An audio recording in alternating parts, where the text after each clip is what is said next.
வணக்கம் நண்பர்களே. அனைவரும் நலமுடன் இருப்பீர்கள். இன்னைக்கு நாம ஒரு இந்த கம்ப்யூட்டர் பத்தி எனக்கு அதிகமா நாலேட்ஜ் கிடையாது. போர்டுல என்ன நடத்துவோம் அப்படின்னா, போர்ட வச்சு எப்படி நடத்துவோமோ, அத நமக்கு போர்டு இல்லாமலே நடத்தி பார்க்க போறேன். இது சரியா வருது அப்படின்னா, இனிமே நான் இந்த மெத்தட்ல தான் உங்களுக்கு ஜோதிடத்தை விளக்கப் போறேன். சரிங்களா? வாருங்க நம்ம வீடியோக்குள்ள போலாம்.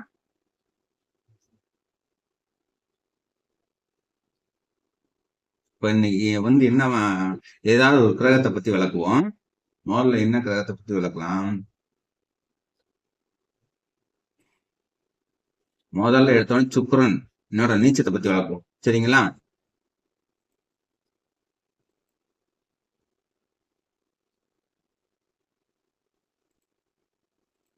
சுக்கிரன் இங்க இருக்குன்னு வச்சுக்கோங்களேன். எந்த லக்னமா இருக்கட்டும், சுக்கிரன் இப்படி இருந்துச்சுனாலே திருமணம் ஆகாது, சுக்கிரன் நீச்சமாயி போச்சு அவ்வளவுதான் அப்படின்னு சொன்னாங்கன்னாக்கா சொல்றாங்க. சரிங்களா? அப்படிலாம் ஒண்ணும் கிடையாது. சுக்கிரன் நீச்சமானாலும் ஒரு மனிதனுக்கு தேவையான காமத்தையும் சொகுசையும் கொடுக்கக்கூடிய தகுதியோட தான் அவர் இருப்பார். இந்த இடத்துல அவர் பாபத்துவம் ஆனாதான் அந்த சுக்கரனுடைய காரகத்துவம் முழுமையா அடிபட்டு போகும். உதாரணமா சனி இங்க இருக்குன்னு வச்சுக்கோங்க.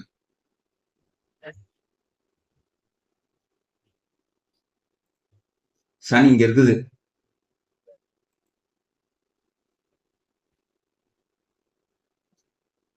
சனி இங்க இருக்குது.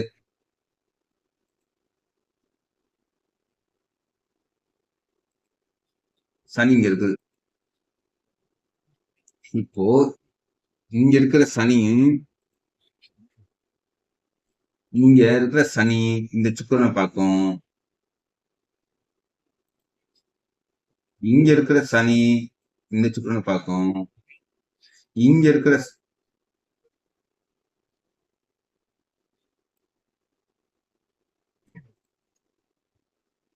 இங்க இருக்கிற சனி இந்த சுக்கிரனை பார்க்கும்.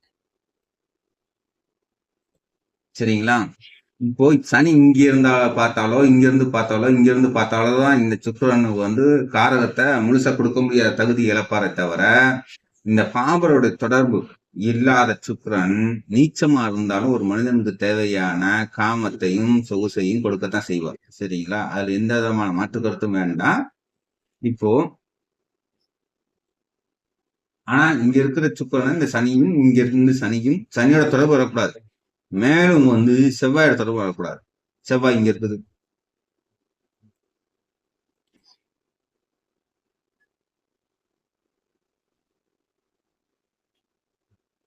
செவ்வாய் இங்க இருந்து பாத்துருச்சு. செவ்வாய் இங்க இருந்து பாத்துருச்சு. செவ்வாய் இங்கேயே இருக்குது.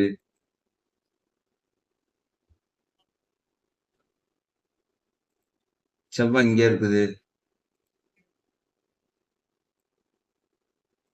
சரிங்களா? செவ்வாய் இங்கே இருக்குது. இங்க சுக்கிரன் செவ்வாய் இருக்குதுன்னா பெருமங்கல யோகம்ட்டு வந்துடக்கூடாது. இந்த சனியோட பார்வை இருக்குது. சரிங்களா? செவ்வாய் இங்க இருந்து பாக்குது. இந்த அமைப்புல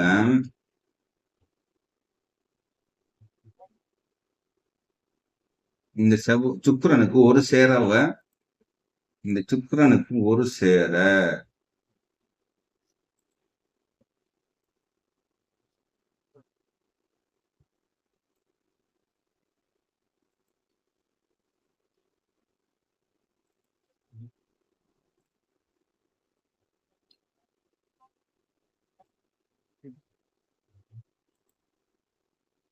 செவ்வாய்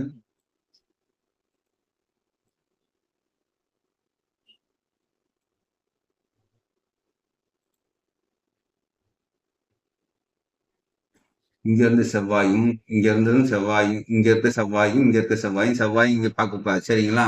இப்படி பார்க்கும்போது சுக்கிரனு செவ்வாய் சனியோட ஒட்டுமொத்த தாக்குதல்ல ரொம்ப பலகீனமாயிருவாரு. சரிங்களா? இதே இடத்துல ராகுவும் இருக்குதுன்னு வச்சுக்கோங்களேன். இப்ப ராகு தூக்கி இங்க போடணும்.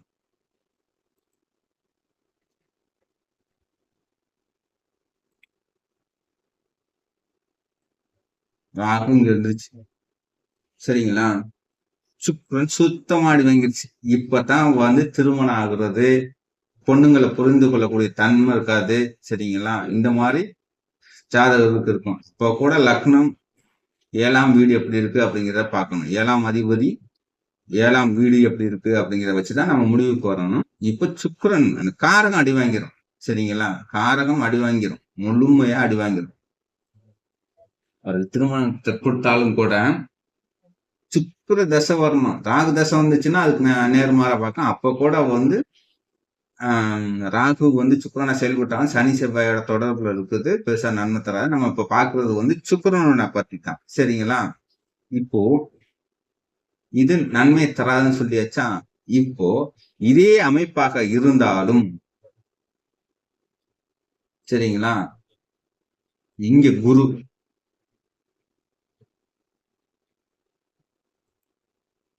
குரு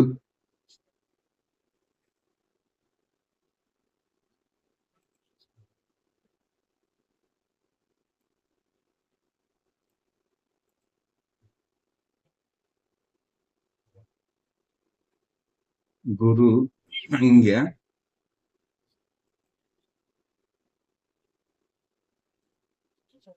குரு சரிங்களா? இப்போ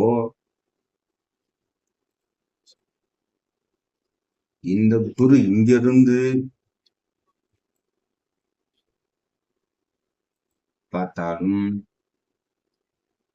இங்கிருந்து பார்த்தாலும் இந்த ராகு முதல்ல பாபத்துவமா செயல்பட்டு பின்னாடி சுபத்துவமா செயல்படும். சரிங்களா? ஆனா நம்ம இப்போ வந்து சுக்கிரன் பாக்குறோம். சரிங்களா? குருவோட பார்வையை பெற்ற சுக்கிரனு முதல்ல பாபத்துவமானாலும் திரும்ப வலுப்பெறும் குருவோட பார்வையால. சரிங்களா? முதல் பகுதி பாபத்துவமா செயல்பட்டு பிற்பகுதி வந்து சுபத்துவமா இருக்கிறதுனால நன்மையை செய்யக்கூடிய தகுதிக்கு வந்துரும். சரிங்களா? இப்போ இதே அமைப்புல சூரியனை நம்ம இங்க போடுறோம்னு வச்சுக்கோங்களா. சூரியன் இங்க போடலாம்.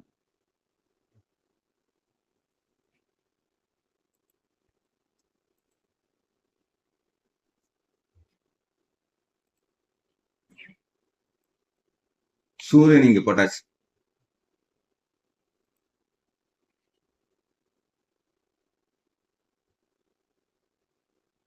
புதனையும் இங்க போட்டாச்சு.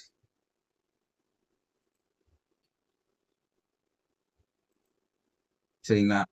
சூரியனையும் புதனையும் இங்க போட்டாச்சு. அப்போ சந்திரனை இங்க போடுவோம்.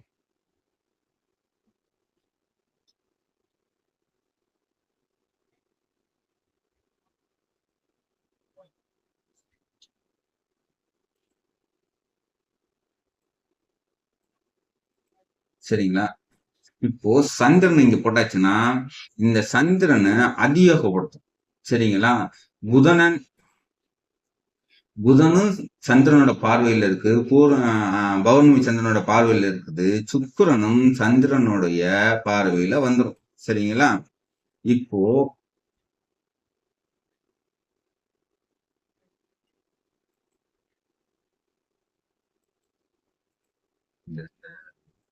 எடுத்துருவோம்.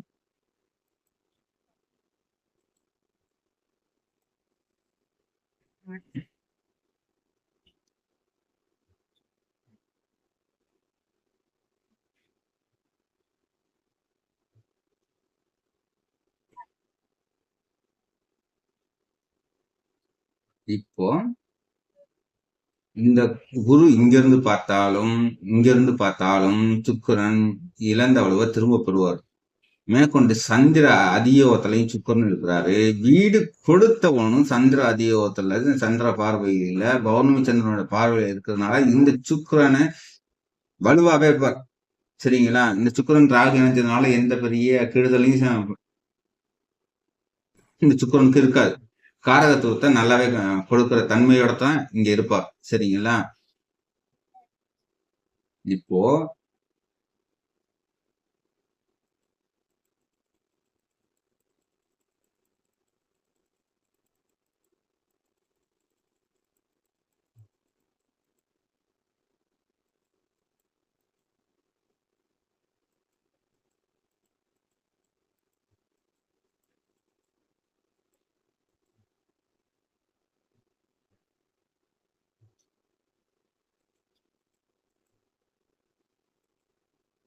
இந்த சுக்கிரன் நீச்சமா இருக்காரு.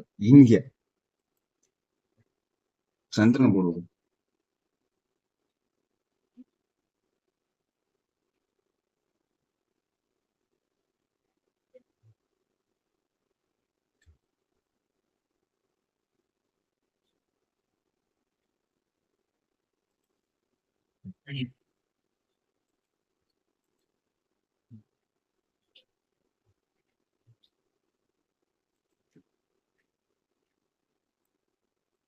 சரிங்களா?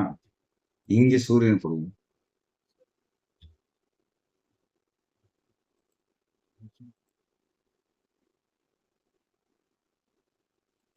புதன் போடுவோம். இப்போ இந்த நிலைமையில இந்த சுக்கிரன் சுக்கிர தசை வந்துச்சுன்னு வச்சுக்கோங்களேன், சந்திர அதியோகத்துல இருக்கிற சுக்கிரனு காசை கொட்டி கொடுக்கும். சரிங்களா? இங்க நீச்சம்லாம் வேலை செய்யாது. ஏன்னா சந்திர அதியோகம் என்பது அனைத்துக்கும் தீர்வு. நீச்சமா இருக்கிற சுக்கிரன் சந்திர அதியோகம் மட்டும் கிடைச்சுன்னா நேர்மையான வழியில காசை கொட்டி கொடுக்கும். சரிங்களா? காசை கொட்டி கொடுக்கும்னா இது எந்த வீட்டு ஆதிபத்தியமா இருந்தாலும் சரி, அந்த வீட் காரகத்தோட வழியில, சரிங்களா, காசை கொட்டி கொடுக்கும். யோக தசையா இருந்துச்சுன்னாக்காலும் சரி, அவயோகியா இருந்தாலும் சரி, நீச்சமாகி சந்திர அதியோகத்துல இருக்கிற சுக்கிரனு கோடி கணக்குல கொட்டும். குரு என்னங்க காசை கொடுக்கறது? ஆனா இந்த சுக்கிரன் இந்த மாதிரி நிலைமையில சுக்கிர தசை வரணும். சுக்கிர தசை வந்துச்சுன்னா பல கோடிகளை கொட்டி கொடுக்கும். நீங்க இது மாதிரி இருக்கிற அமைப்புல சுக்கிர தசை பருவத்துல சுக்கிர தசை நடந்தவங்க லக்னமும் வளர்த்துருக்கணும், லக்னாதிபதியும் வளர்த்துருக்கிற ஜாதகத்துல இந்த மாதிரி அமைப்பு இருக்குன்னு வச்சுக்கோங்களேன், உறுதிய சொல்லலாம் அவங்க கோடி கணக்கில் சம்பாதிச்சுட்டு இருக்கிறாங்கன்னு. சரிங்களா? இந்த அமைப்பு இந்த சந்திர அதியோகத்தால ஏற்படும். இந்த அமைப்பு எங்க இருந்து வருது? சந்திர அதியோகம் இந்த நீச்ச சுக்கிரனுக்கு மிகப்பெரிய மாமருந்துன்னு சொல்லலாம். சரிங்களா?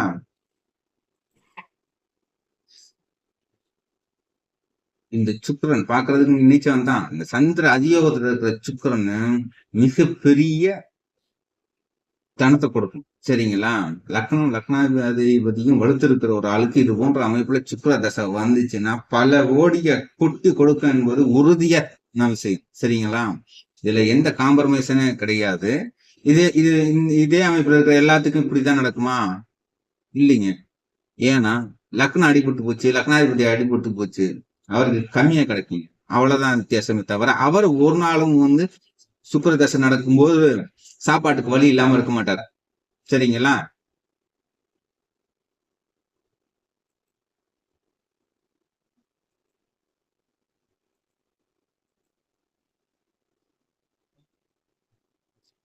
இங்க இருந்து குரு பார்க்குது.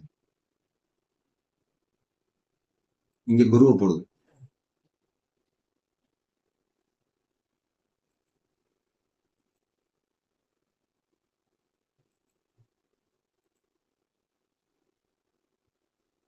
குரு பார்க்குது. இல்ல இங்க இருந்து குரு பார்க்குது.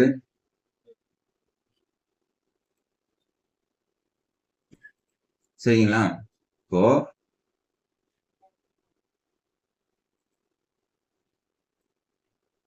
சந்திர அதியோகமும் இருக்குது, சந்திர அதியோகமும் இருக்குது.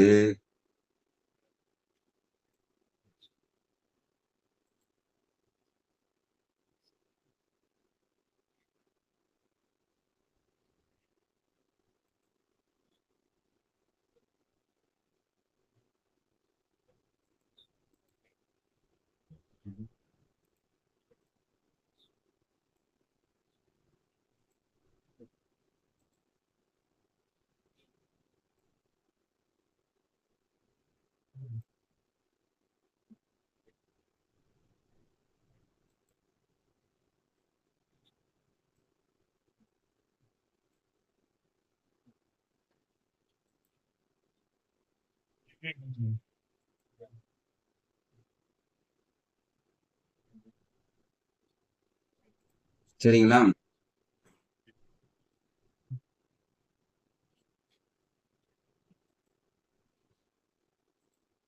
பாருங்க, சந்திர அதியோகமும் இந்த சுக்கிரனுக்கு இருக்குது. குருவோட இங்க இருந்து குருவோட பார்வை இருக்கு, இங்க இருக்கிற குருவோட பார்வையும் இருக்குது அப்படின்னா இது ஆயிரக்கணக்கான கோடியை கொட்டி கொடுக்கும். லக்னாதிபதியை வச்சு. சரிங்களா? சரி, லக்னம் அடிபட்டு போயிருந்தா கூட அவனுக்கு சில லட்சங்களாவது கொடுக்கும் இந்த சுக்கிரன் இந்த மாதிரி அமைப்புல இருக்கிறது. நீங்க உங்களுக்கு தெரிஞ்ச ஜாதகத்தெல்லாம் வாங்கி பாருங்க. இது போன்ற ஒரு நான் வந்து ரொம்பலாம் பார்த்தது கிடையாது. ஆனா ஒரு 10, 15 ஜாதகம் பார்த்துருக்கிறேன். சரிங்களா? ஒரு 30 வயசுல இந்த மாதிரிலாம் இந்த அமைப்புல வந்திருக்குது. 40 வயசுல வந்திருக்குது. சரிங்களா? அவங்களுக்கெல்லாம் நான் பார்த்ததுக்கெல்லாம் லக்னாதிபதி வலுவா இருக்கிறதுக்கு தகுந்தா போல இந்த சுக்கிரன் பல கோடியை கொட்டி கொடுத்து இருக்கிறத உறுதி செய்திருக்கிறேன். சரிங்களா? ஆனா இங்க சுக்கிரன் ஒருபோதும் நீச்ச பங்கமாகல. அதையும் தெரிஞ்சுக்கோங்க. நீச்ச பங்கம்ங்கிறது இந்த இடத்துல புதன் இருந்தாலோ, சந்திர கேந்திரத்துல இருக்கிறதுல சுக்கிரன்லாம் அப்படிலாம் ஒண்ணும் பெருசாலாம் நீச்ச பங்கத்தை அடைகிறது கிடையாது.